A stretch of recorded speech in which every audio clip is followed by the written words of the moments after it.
পাই পেলাই আমি এয়া পালোঁ ব্ৰহ্মা বিষ্ণু ৰুদ্ৰ মন্দিৰ। এয়া হ'ল ব্ৰহ্মা বিষ্ণু ৰুদ্ৰ। তাতে মই এটা হেৰি দিলোঁ, ধূপ চাকি দিলোঁ। ধূপ চাকি দি তাত কিন্তু সেন্দুৰটো নিব লাগিব, এটা ৰঙা সেন্দুৰ তাত দিব লাগিব।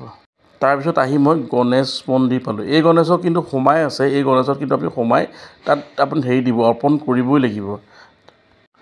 তাৰপিছত আমি পালোঁগৈ লাইনটো দীঘলীয়া শাৰীত আমি থ'লোঁ। দীঘলীয়া শাৰীটো ইমানেই দীঘল মানে মা ওচৰলৈ যদি আমি সেৱা কৰিহে যাম, কিন্তু বহুত সময় লাইনত থাকিলোঁ। লাইনত থাকি মাৰ ওচৰত এই ষ্টেপত গ'লোঁ, মাৰ ওচৰত মাক পালোঁগৈ। পোৱাৰ পিছত মাক এটা প্ৰণাম কৰিলোঁ।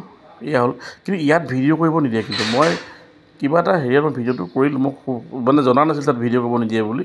ভিডিঅ'টো কৰাৰ পিছতহে মোক কৈছোঁ আপুনি ভিডিঅ'টো ডিলিট কৰিব, মই ডিলিট কৰি দিম দিয়ক। আপুনি যিকণ তুলিলে তুলিব, আজিৰ পৰা নকৰিব। তাৰ পাছত আহিলে মই যজ্ঞস্থলীলৈ। এই যজ্ঞস্থলীতে আপোনাৰ কিমান জলকীয়া আছে। জলকীয়া আপুনি যদি বস্তাই জলকীয়া তাত গোন্ধ নোলায়। আৰু ইয়াতে সুৰা বটলো ইয়াত খাই বুলি তাত প্ৰবাদ আছে। মাৰ তেতিয়া মই শেষৰ দৃশ্যটো এইকাৰণে কৰিলোঁ যে তাত মই ভিডিঅ' কৰিব নিদিয়ে কাৰণে মই এইকণহে ভিডিঅ' কৰিবলৈ পালোঁ। ধন্যবাদ, কিন্তু খুব ভাল লাগিলে।